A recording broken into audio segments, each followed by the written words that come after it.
Hello. Today we are going to make a roast beef. One of the things about making roast beef is you have to be careful with the cut that you choose.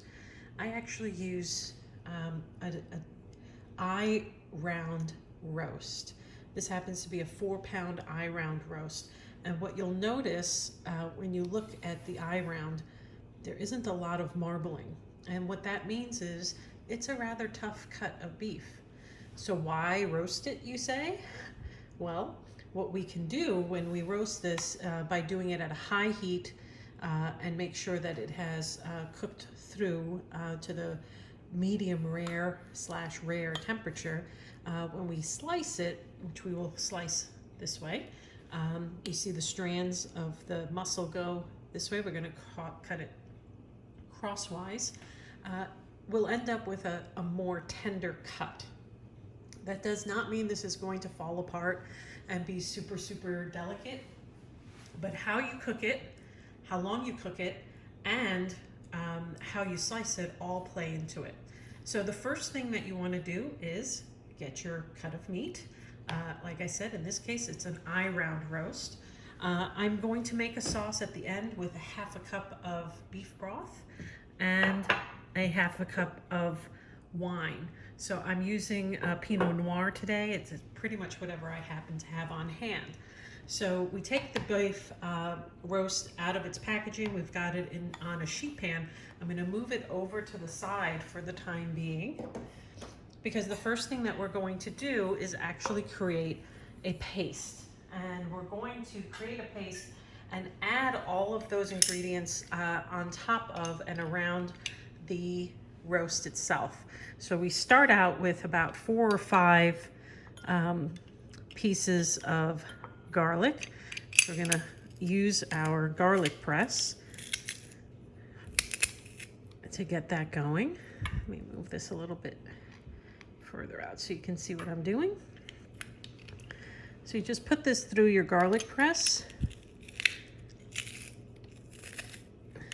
Saves you a lot of time. You can chop it if you'd like. Just make sure you get it as fine as possible.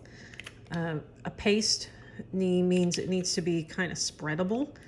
So because I like garlic, I'm going to use about 5 pieces. I have a 4-pound roast, so that's going to go off really well.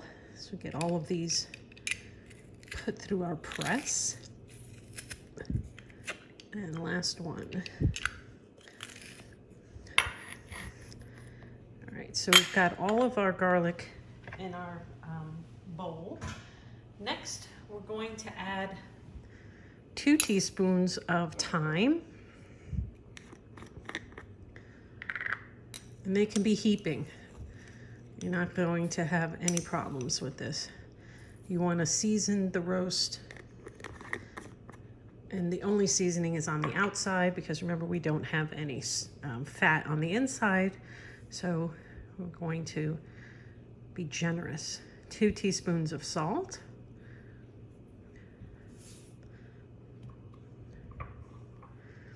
And then about a 1/2 teaspoon or so of pepper. It really comes down to how much pepper you like to have. So I'm going to go ahead and probably do about 10 turns.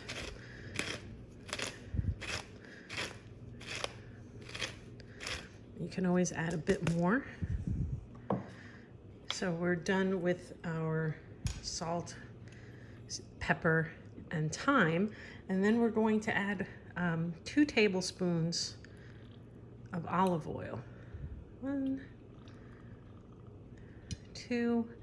So I'm going to start there. I'm going to use my tablespoon to just mix this up. And it's a little dry, so I'm going to add another tablespoon of olive oil.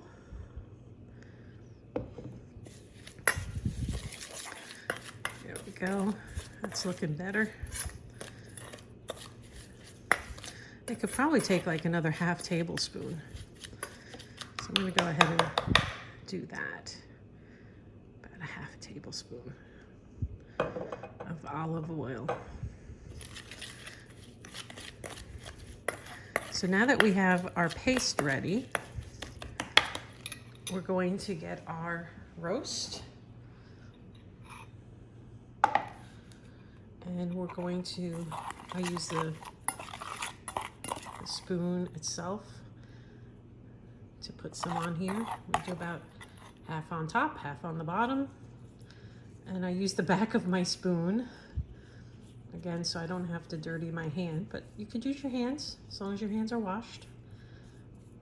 And this is going to sit for an hour before we even put it into our oven. Okay, so you want to get this around your entire roast.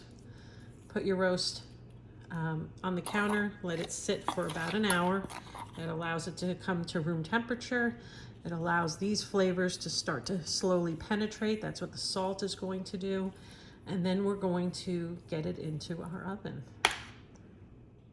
Okay, so it's been an hour, and what I have done is I've taken 2 pieces of foil, one going one way, one going the other way, so that ultimately I will be able to cover the roast.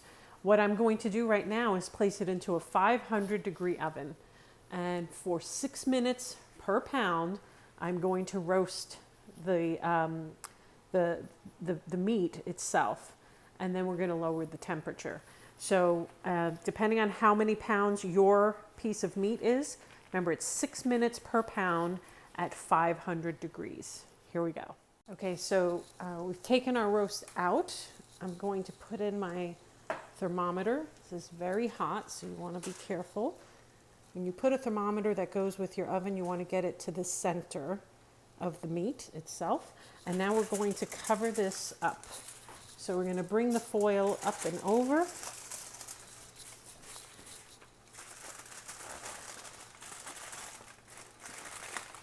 And fold that down. I'm going to leave my foil there to be able to come out. Bring the sides up. And you want to do it as best you can, depending on how much foil you've put there, but hopefully you've put enough to cover the whole thing. We're going to pop this back in the oven until it reaches an internal temperature of 125 degrees. And that's going to give me a medium rare roast, because when I take it out, it's going to sit and rest, and it will continue to cook and bring it up to 130. So I'm going to pop this back in the oven. I'm going to lower the oven temperature to 425. Okay, so our roast has hit the 125 mark. I've opened it up here just so that it's not completely covered. It's still hot, but we're going to take those juices that are down there and we're going to put them in our pan so that we can make our sauce. So I'm going to move us over here so we can get our sauce going. And what we need for our sauce is, as we said before, half a cup of beef broth. And again, another half a cup of wine. So red wine is the best for this. I'm happening to have an open bottle of Pinot Noir, so I'm going to use that. So I'm going to put that into our pan as well. And then I'm going to take the juices that we saw from the roast and get them in here, and we're going to reduce that to a quarter of its volume. So I'm going to get that started, and then I'll show you how we're going to finish it with 2 tablespoons of butter. So I'm going to go ahead and get that. The pan drippings. This is where, you know, the serious, delicious flavor is going to come from. We'll pour that in.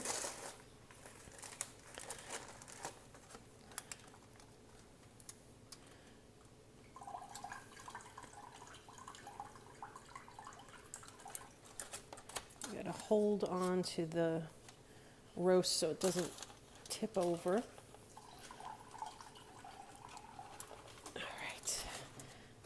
Not much left there, so I'm not going to worry about a little bit. It's not even a quarter of a cup. All right, so we're going to turn our fan on. going to turn this on to about medium, and we're going to look at the amount that's in here and reduce it by a quarter of its amount. And then I'll bring you back and we'll add our butter and our sauce will be done.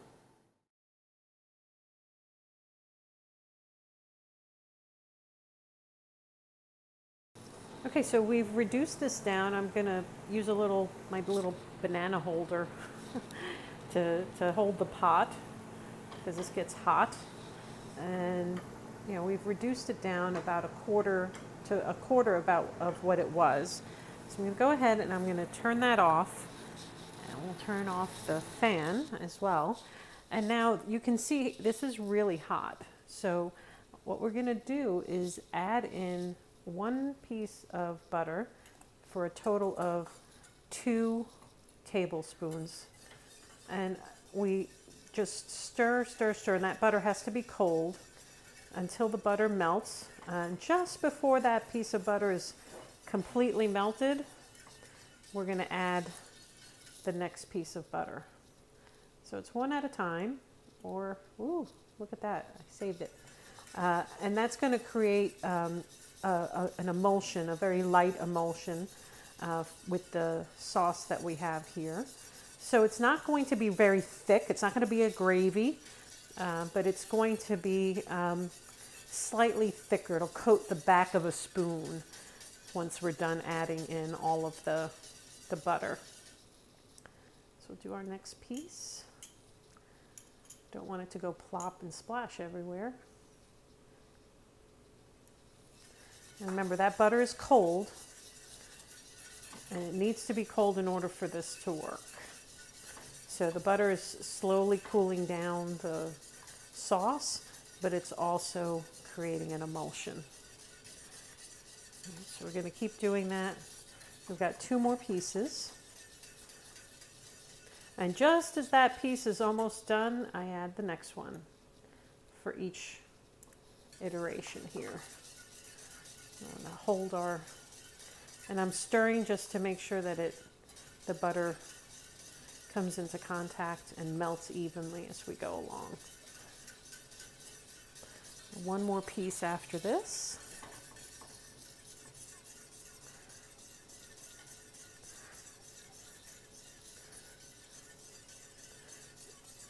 All right, last piece. And that's going to be our sauce. Once these are all melted, I'm not going to reheat this. This is hot enough. Just going to put it off to the side. And then we're going to slice our roast. Just want to make sure that all of the butter is melted before we stop stirring. And it's almost there.